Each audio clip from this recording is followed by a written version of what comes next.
Hey crew, it's Pitt, and I am back with some more in the search for truth. Today we are diving back into Agenda 47. We are hearing from the lips of Donald Trump himself exactly what he plans to do when he takes office in January after winning in November. I'm interested in hearing what he has to say. I have my own ideas. I interject occasionally, and we discuss at the end of each video. We'll be doing 5 more today, and we're just going through and seeing what he has to say about what his plans actually are. First up on the agenda, we have President Trump calls for immediate de-escalation and peace. Let's get that bigger and transfer it over. And the situation in Ukraine is very dangerous, explosive, and escalating by the day. Just to interject, already, if you're not on TikTok, it's a good place to get some good updates. And it turns out that Zelensky is willing to talk peace all of a sudden.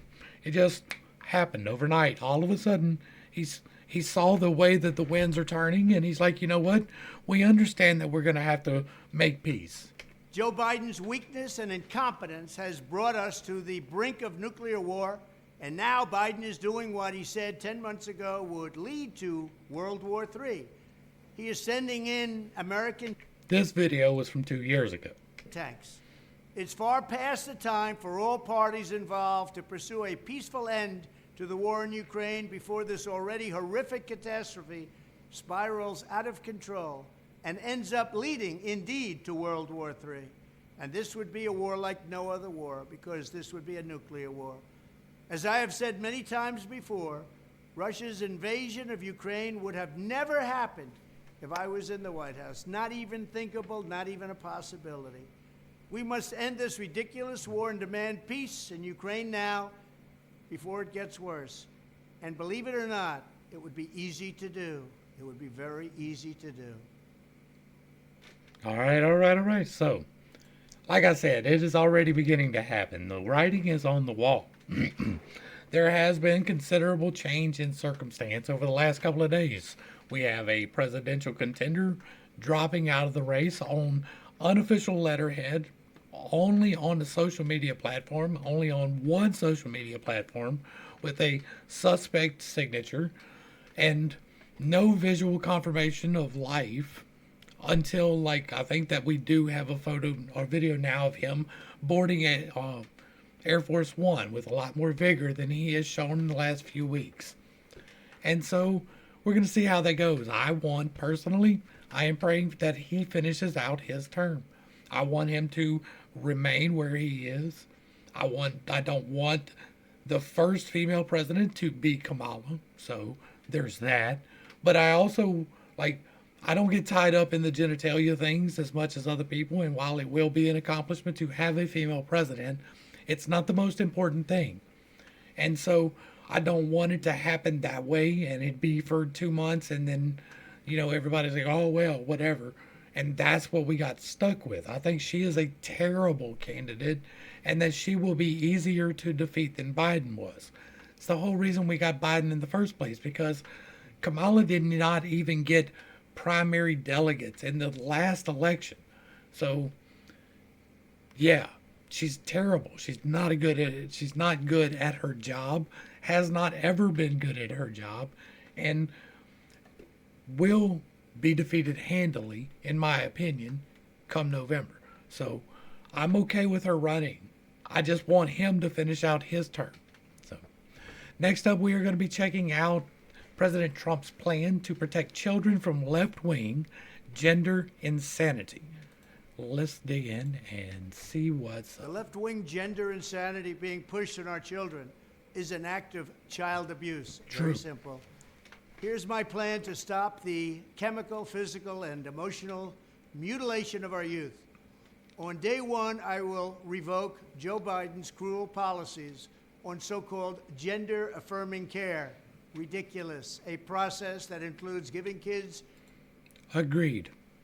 puberty blockers, mutating their physical appearance, and ultimately performing surgery on minor children. Can you believe this? I will sign a new executive order instructing every federal agency to cease all programs that promote the concept of sex and gender transition at any age. I will then ask Congress to permanently stop federal taxpayer dollars from being used to promote or pay for these procedures and pass a law prohibiting child sexual mutilation in all 50 states. It'll go very quickly. I will declare. That might have some unintended consequences there, Don. We'll talk about it in a minute. Well, let's go ahead and talk about it. Do you know what part of that would be? Circumcision.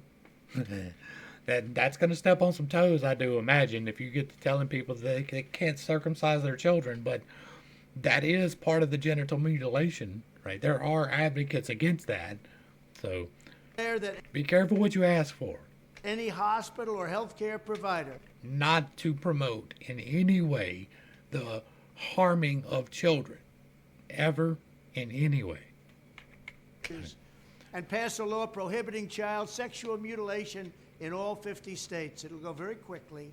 I will declare that any hospital or healthcare provider that participates in the chemical or physical mutilation of minor youth will no longer meet federal health and safety standards for Medicaid and Medicare and will be terminated from the program immediately. Furthermore, I will support the creation of a private right of action for victims to sue doctors who have unforgivably performed these procedures on minor children. The Department of Justice will investigate Big Pharma and the big hospital networks to determine whether they have deliberately covered up horrific long-term side effects of sex transitions in order to get rich at the expense of vulnerable patients, in this case, very vulnerable. We will also investigate whether Big Pharma or others have illegally marketed hormones and puberty blockers which are in no way licensed or approved for this use. My Department of Education will inform states and school districts that if any teacher or school official suggests to a child that they could be trapped in the wrong body, they will be faced with severe consequences, including potential civil rights violations for sex discrimination and the elimination of federal funding. As part of our new credentialing body for teachers, we will promote positive education about the nuclear family, the roles of mothers and fathers, and celebrating rather than erasing the things that make men and women different and unique. I will ask Congress to pass a bill establishing that the only genders recognized by the United States government are male and female, and they are assigned at birth. The bill will also make clear that Title IX prohibits men from participating in women's sports, and we will protect the rights of parents from being forced to allow their minor child to assume a gender which is new and an identity without the parent's consent. The identity will not be new, and it will not be without parental consent. No serious country should be telling its children that they were born with the wrong gender, a concept that was never heard of in all of human history. Nobody's ever heard of this, what's happening today. It was all when the radical left invented it just a few years ago. Under my leadership, this madness will end. Thank you very much. All right. Now, I've got a good bit to say about this one. I spend a lot of time talking about mental health. It is a very important issue to me, and one of the main concerns of this is mental health. I am a very, very liberal conservative. I am as far to the left as you can be and still want to keep our country intact, still want to have all of the good things too. I think that you should be able to live your life as you are born, fully expressing yourself however you want to. That does not mean that you get to be in people's faces with overt acts or whatever. But if you're a dude and you're feminine, I don't care. If you're a chick and you're masculine, I don't care. You're going to fall outside of my preference, and so it doesn't matter to me what you want to do with you.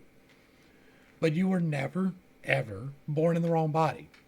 It doesn't, I understand the intersex argument. I understand the actual physical mutations that did not quite happen correctly. Those people have an argument. They are a very tiny piece of the puzzle. Most of what we have, most of our problem comes down to this.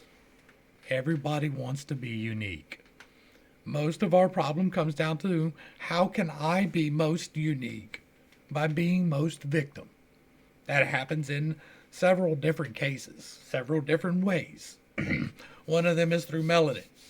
I was born with too much melanin, therefore I am oppressed. I was born with not enough melanin, therefore I am oppressed. I have the wrong genitalia, therefore I am a victim. I like this sexual preference, so therefore I am a victim. It's not a victim, it's just a piece of who you are. And if we can quit focusing on that piece and instead focus on the pieces that matter, how do you treat people? Are you a decent human being? Are you, like, do you follow debauchery? Because I am totally against debauchery. But if you are a firmly committed homosexual couple, okay, I don't have a problem with you. I don't care if you get married. Hey, I perform gay marriages. You're in the state of Louisiana. If you are committed, I don't do marriages randomly. I don't just take people by chance, right? I did that one time and I regretted it. The people who I've married, the first couple I married was a same-sex couple, and they stayed together till death did them part. They loved each other more than several white, straight, normal people that I can talk about, right? It's not about the act. And if we can get rid of that, hey, I need to be unique, right? Be unique in a good way. Be unique because you work harder than other people. Be unique because you came up with a new idea and you pursued it. Be unique because you are extra charitable and you go out of your way to help people. Be unique because of something that you actually do. Don't be unique because of something that you were born with. That's silly. God made that choice. You didn't make that choice. Be unique for you, for who you are, for what you do. And that is going to fix this. It is absolutely a problem that we are allowing the sterilization of a generation. I understand that there are outliers, that one whole subset of the country does not participate, so they are not being sterilized. But an entire generation of liberal arts thinking minded people, right? Conservatism is great. I love to conserve our way of life. But I like new ideas too, if you haven't figured that out yet. And our artists bring us new ideas. Most of them tend to be on that side of the scale.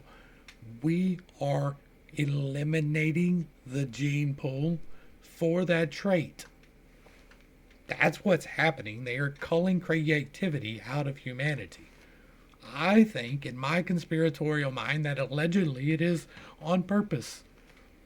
I think it is all intentional, that it all plays together, and that there's not some grand conspiracy where there's this one particular race or one particular group pulling strings. But I think that there are a bunch of groups, and that those groups tend to function together where they align. It only takes one mother, father to make something happen. One guy in charge of this thing can tell you, do this thing. And if you work for him, you're going to do it. You don't know that it's terrible to go and drop this package off. Well, it's a bomb. Okay, you just did something. You're an accomplice. But you didn't know about it. That one dude at the top did. It only takes one guy who is a decision maker for an entire organization to make things happen. There can be more, but there only needs to be one. The leadership pool does not have to be big. It can be an investment firm. It can be a think tank. That's why we should pay very close attention to the actual things involved and not get swept up in the emotions and the things that don't matter in the long run. Next up, President Trump's plan to save American education and give power back to parents. This I am interested in. Let's dig in and see what's up. Our public schools have been taken over by the radical left maniacs. Here is my plan to save American education and restore power to American parents.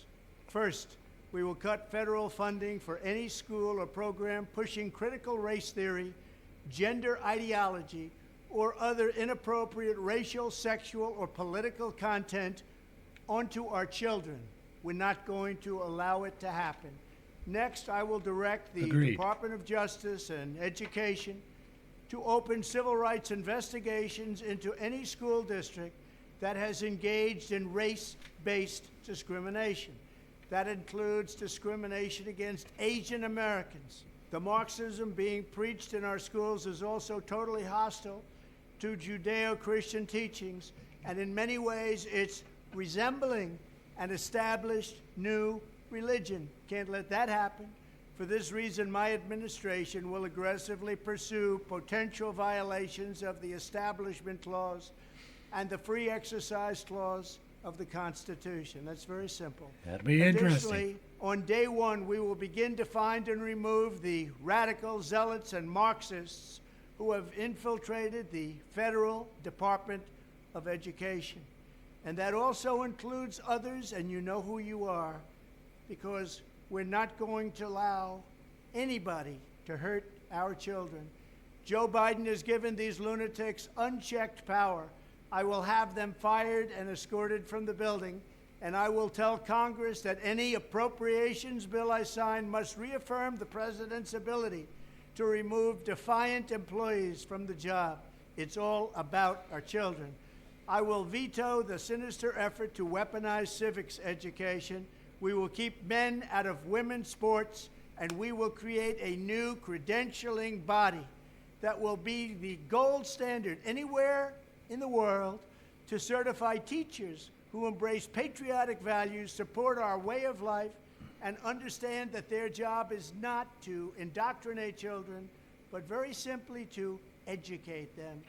Finally, I will implement massive funding preferences and favorable treatment for all states and school districts that make the following historic reforms in education.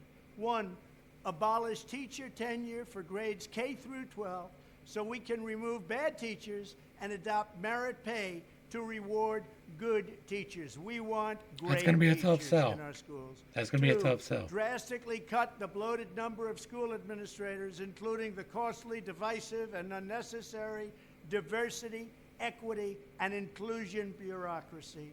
3, adopt a parental bill of rights that includes complete curriculum transparency and a form of universal school choice. And 4, implement the direct election of school principals by the parents.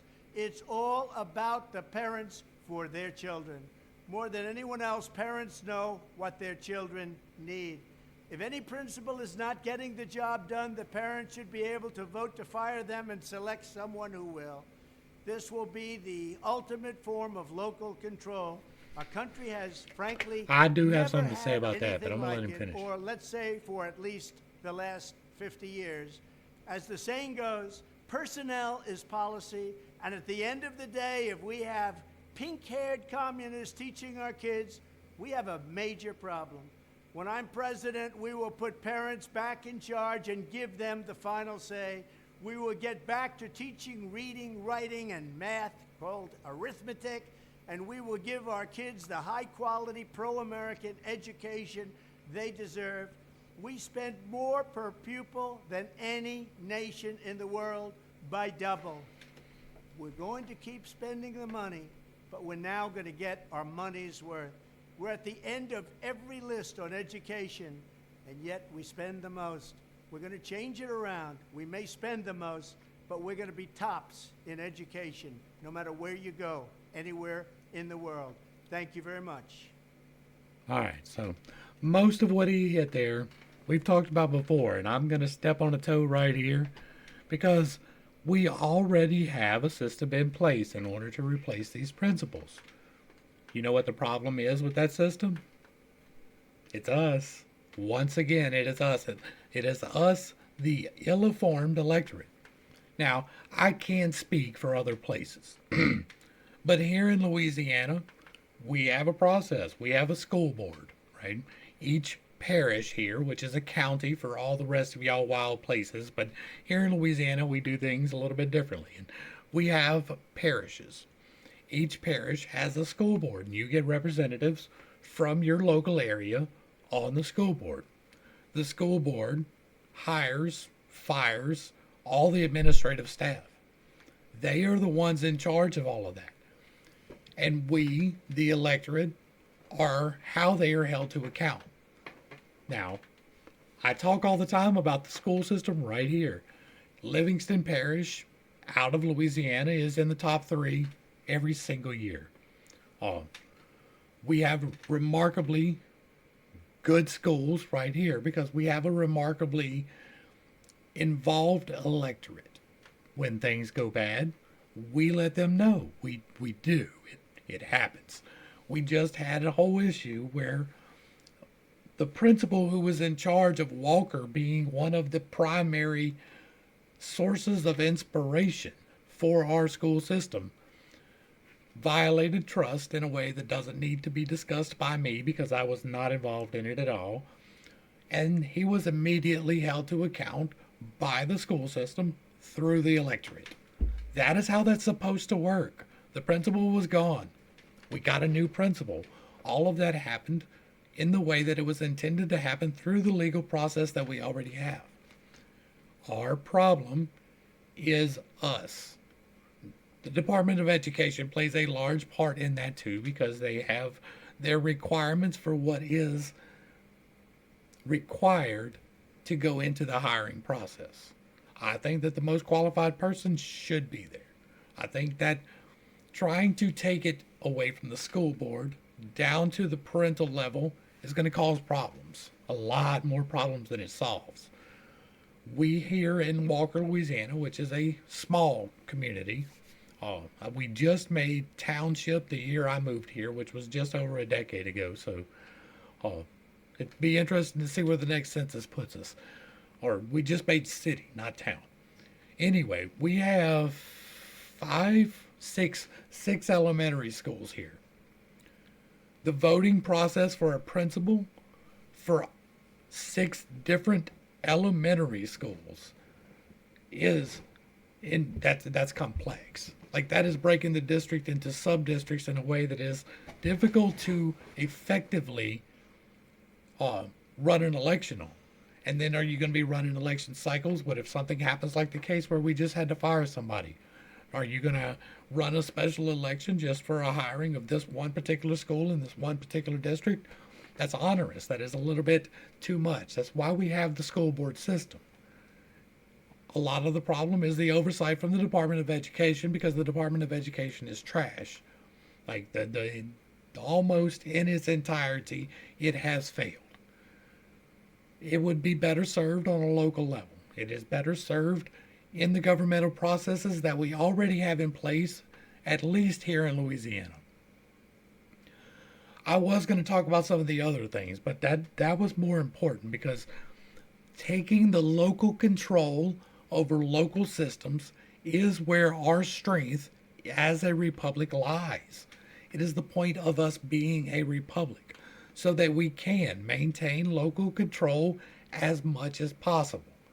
But direct democracy, which is what would be if we were directly holding an election for a principal, can get really bad really quick.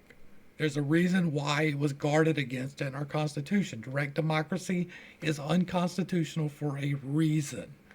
It is not an arbitrary one. It is not a trite reason. It leads to tyranny, even in the smallest pieces. I think the processes we have work a lot better. If you are unclear what those processes are and how they are delineated, I have a playlist for you. The PittCast playlist has me reading the Constitution, all of the Federalist Papers, the Declaration of Independence. We went through in detail talking about all of it so that we could understand it for situations like this. Next up, we must protect Medicare and Social Security, and I agree with that. Let's dig in and see what he's got to say. Under no circumstances should Republicans vote to cut a single penny from Medicare or Social Security to help pay for Joe Biden's reckless spending spree, which for any reason whatsoever, is more reckless than anybody's ever done or had in the history of our country. Biden has blown out the federal budget, wasted trillions on left-wing lunacy and the ridiculous Green New Deal, which is a tremendous problem and embarrassment to us, and thrown open our treasury and our borders to migrants from all over the world. In fact, migrants that are coming from prisons and migrants that are coming from mental institutions are being dropped into the United States, and we do nothing about it. That's true. I had the safest border in the history of our country just 2 years ago, and now we have probably the worst border in the history of the world. I don't think any country has ever had anything like we have right now. Well, we absolutely need to stop Biden's out-of-control spending. The pain should be borne by Washington bureaucrats, not by hardworking American families and American seniors. The seniors are being absolutely destroyed in the last 2 years. Cut the hundreds of billions of taxpayer dollars going to corrupt foreign countries.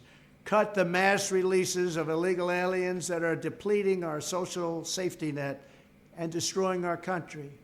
Cut the left-wing gender programs from our military. Cut the billions being spent on climate extremism.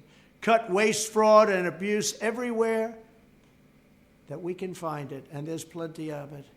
But do not cut the benefits our seniors worked for and paid for their entire lives.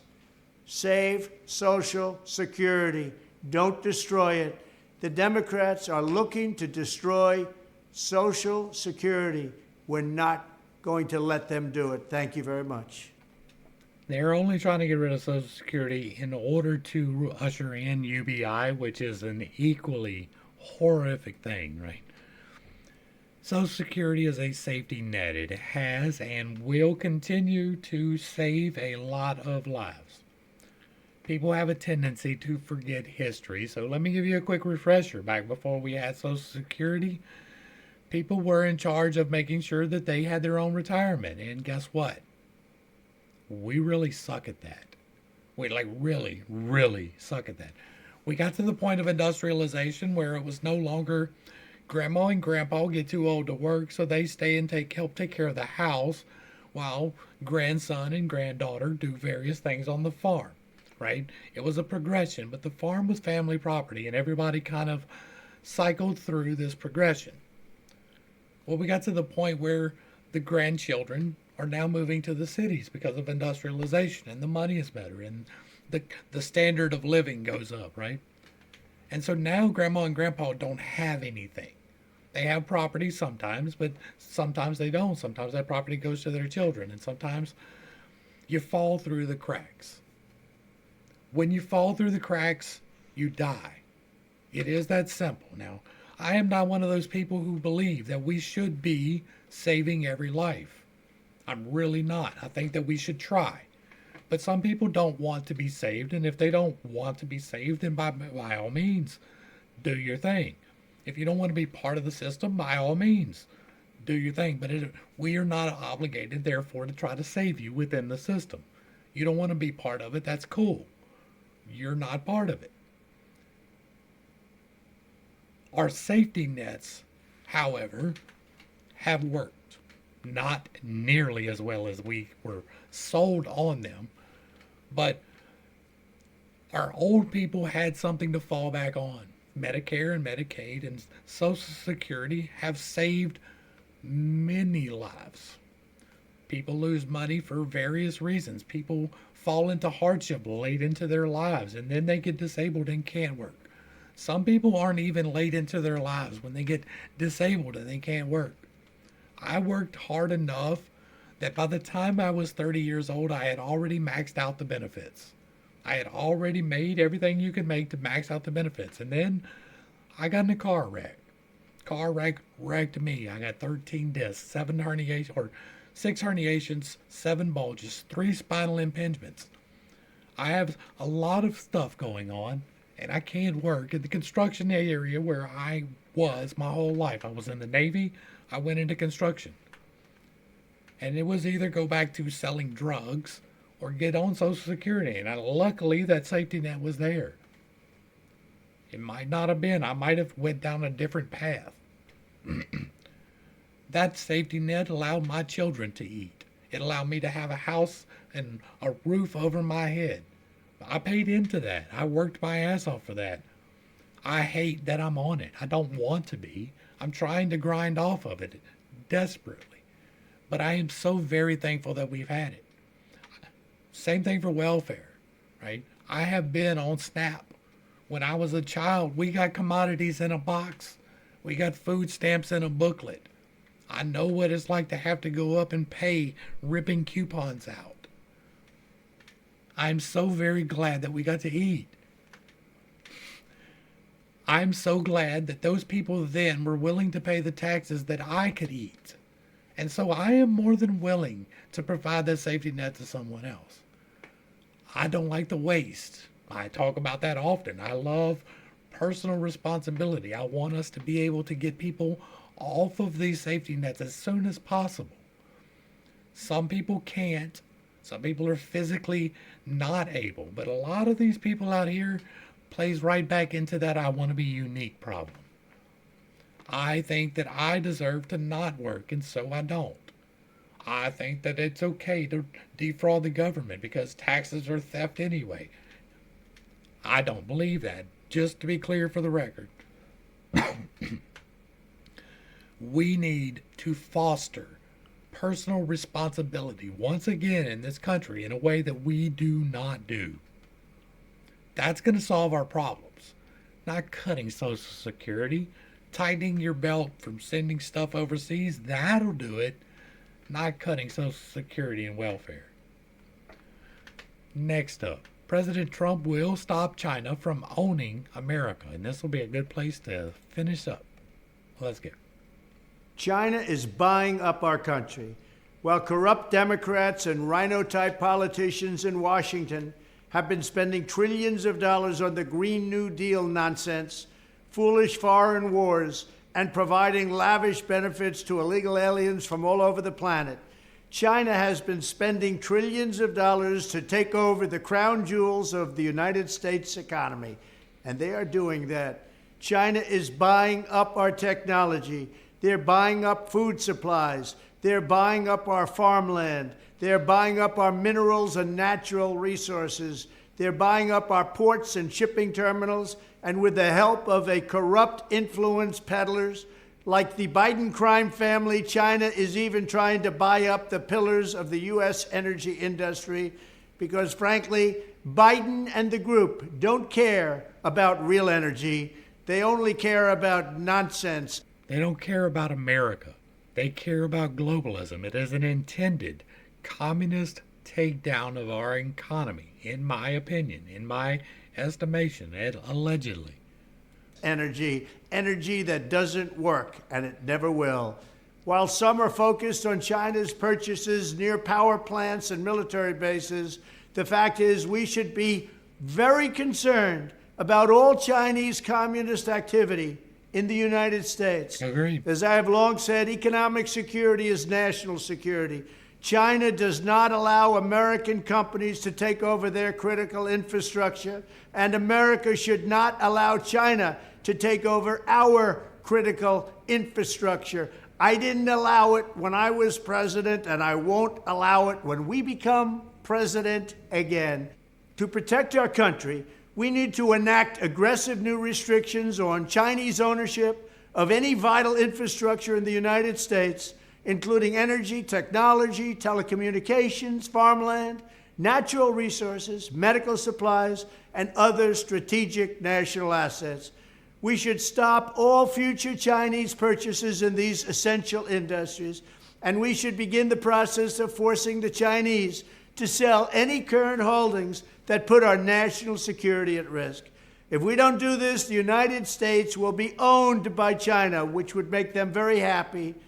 When I'm president, I will ensure that America's future remains firmly in American hands, just as I did when I was president before. It'll happen again, and our country will be stronger than ever. Thank you. All right. We are blessed here in the United States with a farmland that most of the world would envy. Large sections of the world cannot grow the crops that we can, right, in any capacity whatsoever. Even in some of our more meager states, we are able to produce in an abundance that is an envy for most of the world. And so it is natural that they would want to come and buy our stuff. That's a problem. Having a foreign country in charge of the land that produces your food is just as big of a problem as having them in charge of the oil reserves or the nuclear reserves. We also have another problem that we're not going to dive into too big right now, but I'm going to pose a question to you so that you can ponder this. Did you know that the largest private holder of farmland in the United States wants you to eat crickets? You should look into that. It is a truth, and it is, again, one of those problems that is equally on par with China. China is going to do what China needs to do for China to be great. That is going to come at the cost of someone else. We, collectively, not me in particular, but we have decided that that is fine. We have decided that not only can you come here and buy this private property, but you can take the resources from that and decide what to do with it without any interference from the United States government. That's a problem. There are large sections of our land that is being farmed using our water and our resources that are in short supply in some of these areas. And every single piece of that food is exported from our country under free trade agreements. And we do not receive taxes off of that. There are some taxation, but not in the manner which it should be. Our resources are being harvested and sent to other places. That is a problem, just as much as everybody else has complained about it being a problem when we did it to other places. I am an America First type of person. I think that property should be limited to people and LLCs. Now, these LLCs should be limited to citizens, right? So I meant citizens, not people, but citizens and LLCs that are owned fully by citizens. I don't believe any foreign national should be able to buy property here. I don't think we should be able to do it there. I don't think they should be able to do it here. If you are not a citizen, you should not be a property owner. If you are a mega corporation that has holdings in several countries, same problem. I know that is going to cause economic hardship. I have zero expectation that that will be put in place. That is my ideal. We have plenty of places like BP. BP is a good one, British Petroleum. I think they're still owned by the British. And so they own property here in Louisiana, over in Texas. They have refineries that they own property. That's a problem to me. But that's going to be where we're going to go ahead and wrap this up. I think that we should be doing every single thing we can to ensure that anything that is being exploited from the United States should be directly beneficial to the United States. That is part of making America great again. I think that our manufactories should be centered here. We should not be importing these things. That is part of making America great again. That is part of what I am on board for. I want to see us invest in us again. Hopefully, it brought a little bit of enlightenment, not too much confusion, and maybe a little bit of levity to some serious topics. I understand that I hold some unconventional beliefs and that I have a tendency to step on toes when I express those. It is not intentional, but I do not apologize for it. If you like what I'm doing here, let me know down below. Give me a like, share, and a sub. Throw me a comment. Let me know if you like it, if you don't. As long as it stays respectful, it can stay up. If you really like what I'm doing here, hit me with a super thanks or a membership. To the crew, thanks for hanging out. I appreciate every single minute that you are here with me, and I am praying for you every single day. Until next time, I love you. God loves you. You are perfect, whole, and complete just the way that you are. This has been PittCast. Peace.